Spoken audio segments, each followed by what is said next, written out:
Assalamualaikum anak-anak, apa kabar semuanya? Semoga kalian semua dalam keadaan baik ya, amin.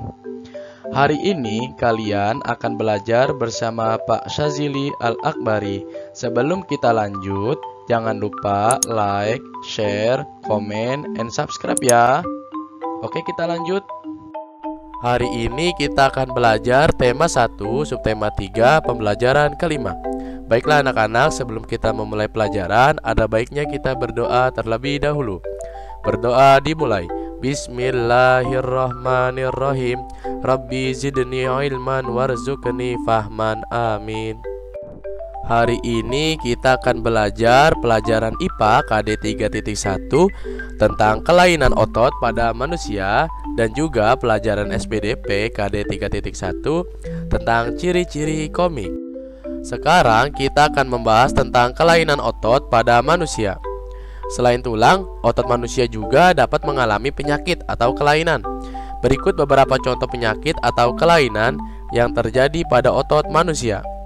Yang pertama ada hipertrofi, yaitu pembesaran otot akibat bekerja secara terus-menerus secara berlebihan. Ini contoh gambarnya ya.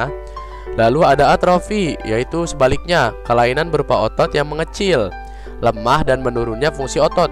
Kelainan ini dapat disebabkan oleh makanan yang buruk, sirkulasi udara yang buruk, dan otot juga tidak digunakan, atau karena penyakit yang merusak sel saraf otot.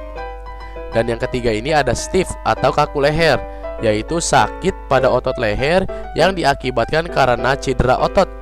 Infeksi meningitis atau kelainan anatomi tulang belakang akibat bergerak secara tiba-tiba atau karena salah bergerak.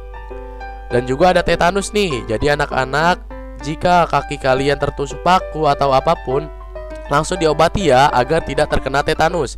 Tetanus itu yaitu kejang atau kaku otot yang disebabkan oleh infeksi bakteri Clostridium tetani.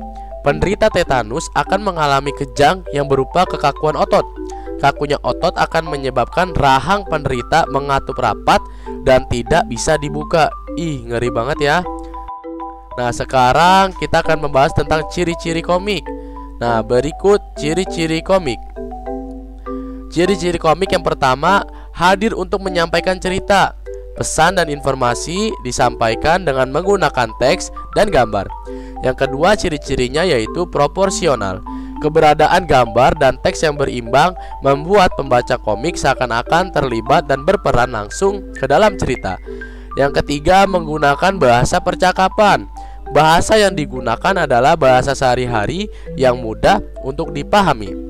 Keempat, biasanya bersifat kepahlawanan.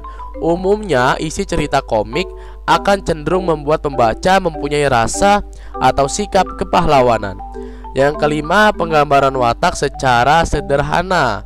Penggambaran watak dalam komik dibuat secara sederhana agar pembaca mudah memahami isi cerita dan menangkap pesan yang akan disampaikan dalam cerita. Yang keenam, menyediakan humor. Nah, humor itu ada bercandaan ya bahasanya. Kata komik berasal dari komik yang berarti jenaka. Humor dalam komik disajikan secara lugas sehingga akan mudah dipahami pembaca. Dan biasanya humor atau candaan yang disajikan sering terjadi dan ada di masyarakat. Contohnya kayak di pembelajaran sebelumnya, yaitu tentang jam kosong. Anak-anak pada senang ketika guru-gurunya sedang rapat. Nah, itu tadi pembahasan hari ini.